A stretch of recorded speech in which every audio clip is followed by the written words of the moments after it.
Honda's CEO just confirmed the news writers have been whispering about for years. And now it's official. 6 Honda motorcycles, including some of the most trusted long-distance machines ever built, are gone for good. Not paused, not redesigned, not waiting for a comeback. Dead platforms. We pulled the production cutoffs, the EPA filings, and the dealer notices, and everything lined up exactly with today's announcement. And if you grew up on Honda's V4s, flat 6s, or the old touring rigs that could stack 100,000 miles without blinking, this one's going to sting. Watch until the end, because the last bike on this list reveals the real strategy behind Honda's decision, and why many longtime riders feel betrayed. Number 6. Honda CTX, a 1300. There was a time when the cruiser world felt split between two kinds of riders. Some wanted chrome confidence and long, low silhouettes. Others wanted quiet reliability that would run past 100,000 miles without complaint. The CTX 1300 was Honda's attempt to bridge those worlds, and it did so with an engine that carried genuine pedigree. It was a machine designed for riders who valued comfort and torque, yet still wanted the character of a real, long-distance engine beneath them. It did not shout for attention, but it carried an unmistakable mechanical honesty that seasoned riders could appreciate immediately. The design leaned toward modern lines and understated strength. Honda pushed the seating position forward, lowered the center of gravity, and built the bike around a smooth V4 that had already earned respect in serious touring circles. To many, it came across as a cruiser for grown men who had logged miles, paid their dues, and no longer cared about proving anything. It was built for real roads, not showroom poses. That mattered to riders who wanted a machine that felt steady at low speeds and confident on long days in the saddle. Still, the CTX 1300 arrived at a time when the cruiser market was shifting. Many riders who wanted classic silhouettes were not drawn to its futuristic lines. Others felt that Honda had created something too refined for a category built on grit and presence. It was not a lack of quality that worked against it. Instead, it was a disconnect between what Honda believed the market wanted and what riders actually asked for. Those who gave it a chance discovered a stable and comfortable machine with the kind of smooth pull only a well-tuned V4 can deliver. The seating position was one of its strongest qualities. It allowed riders to settle in without fatigue creeping in early. Wind management was better than its appearance suggested, and the bike carried its weight with a balanced confidence that surprised anyone who expected a top-heavy feel. On long stretches of highway, it absorbed vibrations that would wear down riders on other machines. Honda clearly built it with durability in mind, and those who took road trips on it could feel the engineering beneath every mile. Yet despite its strengths, the CTX 1300 never found the loyalty it needed. Dealerships struggled to position it, and riders who might have appreciated its comfort were often put off by its styling. Those who preferred bold attitude felt it lacked the road presence they expected from a large cruiser. Sales remained modest, and without a clear identity, the model faded quickly. When Honda discontinued it, the decision came quietly, without farewell editions or memorable send-offs. The company simply moved on, leaving a machine that might have grown into something stronger with more time. Its engineering was dependable and its manners solid, but motorcycles require more than quality to survive. They need purpose, clarity, and a design riders understand. The CTX 1300 never secured that foundation. Underneath its bodywork sits a 1,261 cubic centimeter liquid-cooled V4, delivering roughly 83 horsepower and about 78 pound-feet of torque. The motorcycle uses dual front discs and a single rear disc with anti-lock braking, rides on conventional front forks paired with a rear single shock, carries a curb weight close to 745 pounds, offers a seat height near 29.1 inches, uses a shaft drive system, holds around 5.1 gallons of fuel, and originally listed for approximately $15,999. The next motorcycle on this list reveals what happens when heritage and engineering discipline meet a changing market. Number 5. Honda CB1100. There are motorcycles that earn respect the moment a rider hears them idle, and the CB1100 belonged to that small group. It carried itself with the quiet confidence of a machine built for riders who valued steel and substance over marketing and flash. The CB1100 did not chase trends or pretend to be something it was not. Instead, it leaned into a long lineage of practical, reliable roadsters that once defined real-world motorcycling across the country. Riders who had grown up around air-cooled fours knew exactly what Honda was trying to preserve. They also knew how rare this kind of machine had become in a market bent on pushing screens, modes, and electronics into every corner of the saddle. The CB1100 appealed to the kind of rider who had spent decades wrenching in the garage, cleaning carburetors, changing plugs, and trusting air-cooled engines to take them across states without drama. The bike's character came from its restraint. It did not overwhelm the senses. It spoke through smooth pull, even power delivery, and the low mechanical hum of an engine built to last. Older riders knew that kind of sound well. It brought back memories of bikes that ran steady and honest, needing little more than oil and attention. The CB1100 wore that legacy like a badge. Still, the world around it was changing. As emissions rules tightened, as factories shifted toward liquid cooling and digital management, air-cooled engines found themselves backed into a corner. The CB1100 arrived at a moment when nostalgia was not strong enough to override regulatory pressure. It held on for a few quiet years, admired by riders who wanted a machine that felt like the bikes they grew up with.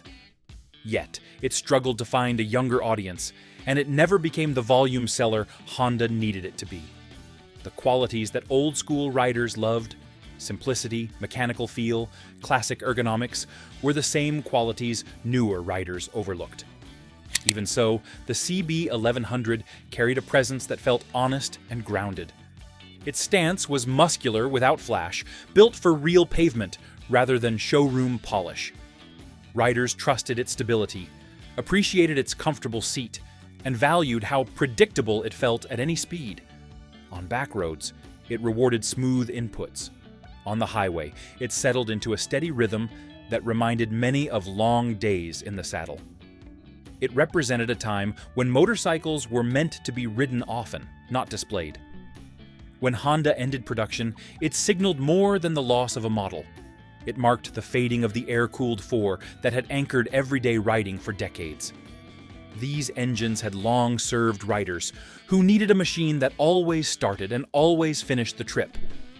With its disappearance, one of Honda's last true roadster connections quietly vanished, leaving a gap nothing has replaced. Powering this classic machine is an air-cooled 1140 cubic centimeter inline four, producing about 88 horsepower and roughly 67 pound-feet of torque. It runs dual front disc brakes and a single rear disc with anti-lock braking, uses conventional front forks with dual rear shocks, carries a wet weight of around 540 pounds, provides a seat height of roughly 30.7 inches, uses a chain drive setup, stores approximately 4.4 gallons of fuel, and originally retailed for about $9,999. The next motorcycle on this list shows what happens when a trusted touring platform meets rising expectations and rising pressure. If you appreciate straight talk about the machines that shaped real riding, take a moment to like the video and subscribe for more breakdowns. Share your thoughts below and help keep these conversations alive among riders who still value honesty on the road. Number 4. Honda VFR 1200F. Some motorcycles are built with a purpose so clear that riders recognize it the moment the engine turns over. The VFR 1200F belonged to that rare group. It carried the weight of Honda's sport touring legacy on its shoulders, stepping into a segment once dominated by machines that could cross states without apology. Riders who valued long-distance stability and mechanical refinement found the VFR 1200F to be a trustworthy partner, a bike built for men who understood that real touring requires both comfort and endurance. It was not designed for showrooms or weekend posing. It was designed for miles, weather, and the quiet rhythm of the road. The heart of the VFR 1200F was its V4 character. Riders familiar with Honda's long history of V4 engines knew exactly why this configuration mattered. It balanced low-end strength with smooth top-end pull, offering a power band that felt calm when cruising and confident when passing. Many riders appreciated the way the engine carried its strength without drama. It delivered a steady surge, the kind you could trust during long days on open highways or when carving through sweeping rural roads. The VFR 1200F never begged for attention. It earned respect through reliability and consistent performance. Its ergonomics were shaped for real-world comfort. Honda gave the bike a riding position that leaned forward just enough for control, but still allowed the rider to stay comfortable hour after hour. Riders who spent time on the VFR 1200F often commented on how it made difficult roads feel manageable and long routes feel less punishing. Wind management was strong, bodywork was well designed, and the bike held its line with precision even when loaded with luggage. These qualities made it popular with riders who wanted a machine that behaved the same on day 1000 as it did on day 1. Yet the market around it began to shift. Touring riders who once valued mechanical purity and predictable performance were being pushed toward newer platforms loaded with electronics, screens, modes, and software. The VFR 1200F came from a school of engineering that prioritized durability over digital complexity. This made it appealing to seasoned riders, but increasingly difficult for manufacturers to justify in a market ruled by technological checklists. The industry's focus changed, and machines like the VFR 1200F were caught in the middle. Honda faced rising costs, tougher emissions standards, and mounting pressure to modernize its touring lineup. The VFR 1200F, with its strong V4 and heavier chassis, no longer fit the new direction. It was not a lightweight adventure machine or a feature-loaded tourer. It was a purpose-built sport tourer for riders who valued endurance and mechanical character. When it disappeared, long-distance riders felt the loss immediately. Its departure marked the end of a philosophy built on strength and stability rather than rapid updates. The VFR 1200F reminded riders that dependable platforms once lasted decades, and its absence shows how much the segment has shifted. At its core sits a 1,237 cubic centimeter liquid-cooled V4, generating nearly 170 horsepower and close to 95 pound-feet of torque. The motorcycle features dual front discs and a single rear disc with anti-lock braking, rides on inverted front forks with a rear single-shock suspension, carries a curb weight of about 590 pounds, offers a seat height near 32.1 inches, uses a shaft drive system, holds roughly 4.9 gallons of fuel, and debuted with a starting price of around $15,999. The next motorcycle on this list reveals how a dependable adventure touring platform can disappear when priorities shift within an evolving industry. Number 3. Honda VFR 1200X Crosstourer. Long-distance riders know a dependable machine the moment they take the first few miles. The Crosstourer built that trust through steady torque, planted handling, and a touring posture that felt natural even during 12-hour days on the road. It was not a loud machine or a flashy statement. It was a motorcycle built for riders who valued endurance over trends and mechanical confidence over electronic layers. The Crosstourer carried the same V4 heartbeat that had proven itself in decades of real-world conditions, giving it a level of character many modern adventure motorcycles struggle to imitate. The Crosstourer appealed to riders who wanted a motorcycle capable of handling mixed terrain without pretending to be a dirt bike. It was a road-focused machine with adventure ergonomics, a tall view of the horizon, and a frame designed to stay composed under load. With panniers mounted and the tank topped off, the Crosstourer felt ready for stateside travel or quiet rural miles. Riders appreciated its stability in crosswinds, its smooth power delivery, and the way it stayed predictable on uneven pavement. It had a sturdiness that came across immediately, the kind of solidity seasoned riders trust. Its shaft drive set it apart. Many modern touring motorcycles rely on chains, but the Crosstourer used a system that eliminated constant adjustment and gave riders one less maintenance concern during long rides. For riders who spent years tightening chains on the roadside, the Crosstourer's setup felt like a welcome return to practical engineering. It was a machine built for people who cared more about the ride than the ritual of upkeep. That practicality made the Crosstourer attractive to riders who still put real mileage on their motorcycles. But the Crosstourer arrived during a moment when the industry began pivoting toward lightweight frames, aggressive styling, and heavy use of electronics. Adventure motorcycles were suddenly being marketed as all-terrain solutions rather than long-distance tools. The Crosstourer did not follow that trend. It stayed true to its heavier touring roots, offering a planted, comfortable ride instead of nimble off-road performance. Some riders loved that honesty.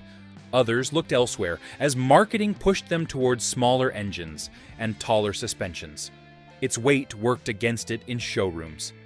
Many riders grew accustomed to lighter adventure motorcycles that were easier to handle during parking lot maneuvers. The Crosstourer demanded strength and patience, especially at low speeds. Those who understood its purpose appreciated that heft made the bike stable and confident at highway pace. But newer riders often overlooked what the weight provided. As the market shifted toward quick-selling adventure motorcycles with aggressive styling, the Crosstourer struggled to maintain its footing. Honda eventually phased it out quietly, without announcements or tributes. The model simply disappeared from new lineups as regulations and corporate priorities shifted. Riders who valued the V4 layout felt the loss immediately, because the Crosstourer had been one of the last large touring machines with true mechanical character. Its absence shows how quickly the market moves away from the needs of long-distance riders. Machines built for durability, comfort, and real-world travel are becoming rare as companies chase younger buyers and digital features. Yet the Crosstourer remains remembered for its calm strength, smooth torque, and dependable touring spirit. Adventure touring performance comes from a 1,237 cubic centimeter liquid-cooled V4, producing around 127 horsepower and about 93 pound-feet of torque. Braking is handled by dual front discs and a single rear disc with anti-lock braking, while suspension consists of inverted front forks and a rear single shock. The motorcycle carries a curb weight near 611 pounds for the manual version, offers a seat height of roughly 33.5 inches, runs a shaft drive system, holds around 5.7 gallons of fuel, and originally sold for approximately $15,899. The next motorcycle on this list shows what happens when a long-trusted touring platform reaches the end of a legendary road. If you want more clear, rider-focused analysis without corporate noise, make sure you subscribe before moving on. Every new video dives deeper into the truth behind today's motorcycle decisions, built for riders who still care about power, history, and long-distance reliability. Number 2, Honda ST1300. Among long-distance touring motorcycles, a few carry reputations so strong that riders continue to speak of them years after production ends. The ST1300 belonged to that group. It was a machine built for riders who valued consistency, stability, and the kind of reliability that turns a cross-country ride into a routine rather than a gamble. The ST1300 earned its respect the hard way. It did not rely on dramatic styling or heavy marketing. It simply delivered mile after mile without asking much in return, which is exactly why so many riders came to trust it. The strength of the ST-1300 rested in its design philosophy.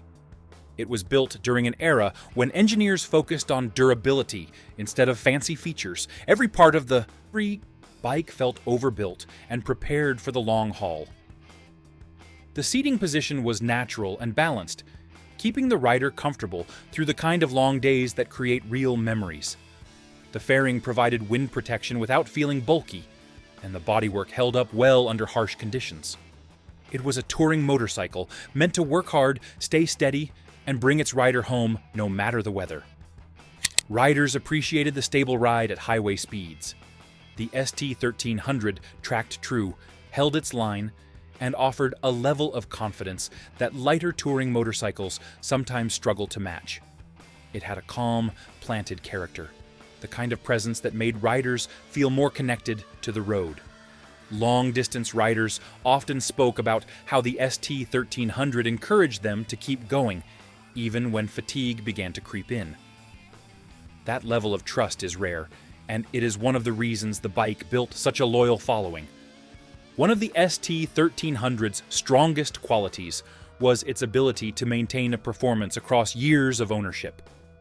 Many riders pushed their odometers well past the usual boundaries, putting the motorcycle through rain, heat, back roads, and interstate travel without seeing the engine struggle.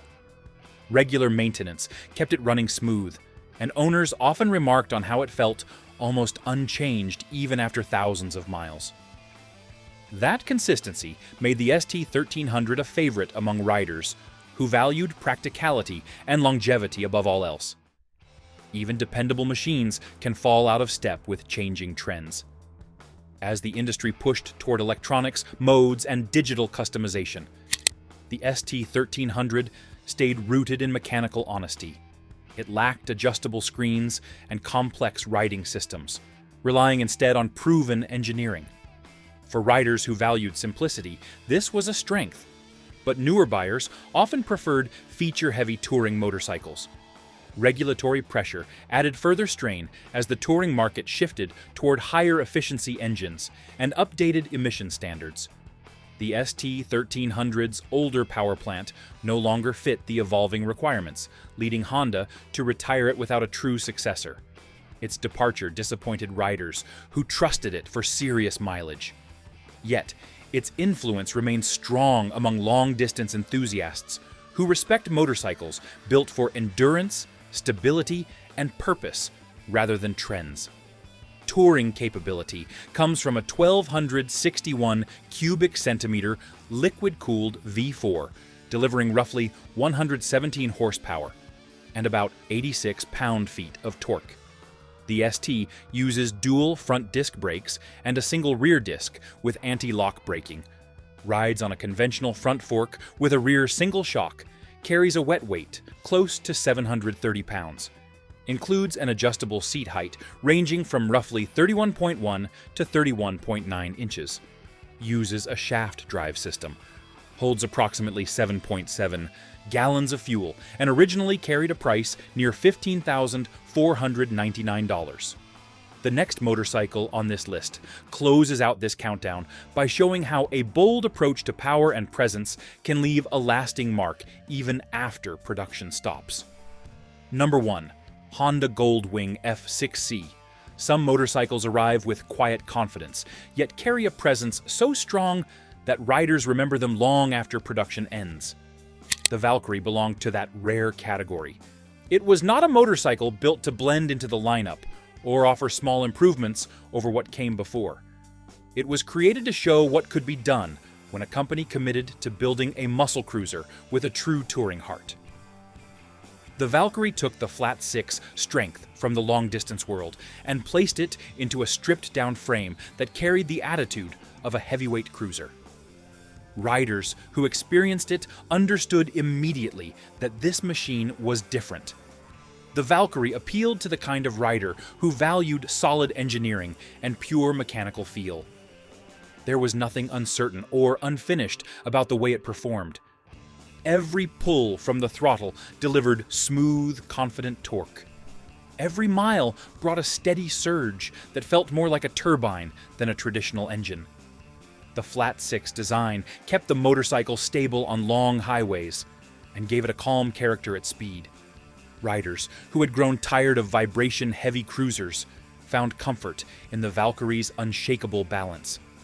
Its long, low stance gave it the look of a machine built for riders who valued real power, not the appearance of it. There was no unnecessary styling or drama, only performance, stability, and touring-level strength. Without a large fairing, riders felt connected to the road while still enjoying the flat six smoothness that built trust on long trips. Many cross-country riders noted how light it felt once moving. Its handling also surprised those expecting sluggishness, as the low center of gravity allowed confident lean and steady control. Its stability came from disciplined engineering at a time when reliability was earned mechanically, not digitally. Despite its strengths, the Valkyrie faced challenges in the modern market. Many cruiser riders preferred the familiar feel of a V-twin, while touring riders often leaned toward full fairing models with more storage and wind protection. The Valkyrie sat between categories and demanded a rider who wanted the best of both. It carried the heart of a grand touring platform, but offered the silhouette of a cruiser. This hybrid identity excited riders who appreciated its uniqueness, but confused buyers who were unsure how to categorize it. Market trends shifted towards smaller, more efficient motorcycles, placing the Valkyrie's large engine and bold footprint in a difficult position under tightening regulations. Loyal riders still valued its torque and comfort, but overall sales declined, leading to a quiet retirement that left many questioning whether such a cruiser would ever return. Even now, the Valkyrie holds strong among riders who appreciate mechanical identity over trends. It proved that cruiser styling and touring strength could coexist without compromise. Its legacy endures through memories of smooth, flat-six torque, long-distance stability, and the dependable character many riders believe remains unmatched today. Flat-six muscle comes from a 1,520 cubic centimeter liquid-cooled engine, producing around 100 horsepower and about 102 pound-feet of torque. Its braking system consists of dual front discs and a single rear disc with anti-lock braking, while suspension includes a conventional front fork and a rear single shock. The motorcycle carries a wet weight between roughly 705 and 730 pounds, provides a seat height near 28.9 inches, uses a shaft drive layout, stores about 5.3 gallons of fuel, and originally retailed for around $17,999. The legacy it leaves behind remains one built on strength, confidence, and mechanical honesty. That's the full story behind all 6 machines Honda just confirmed are never coming back. Whether you owned one, rode one, or just respected what they meant to real long-distance riders, their loss hits harder than Honda wants to admit. Now I want to hear from you. Which of these bikes did you trust on the road? Which one should Honda have kept alive? Drop your story in the comments. Your experience matters here. If you got value out of this breakdown, hit like, subscribe, and ring the bell so you don't miss the next deep dive into the bikes that built this culture.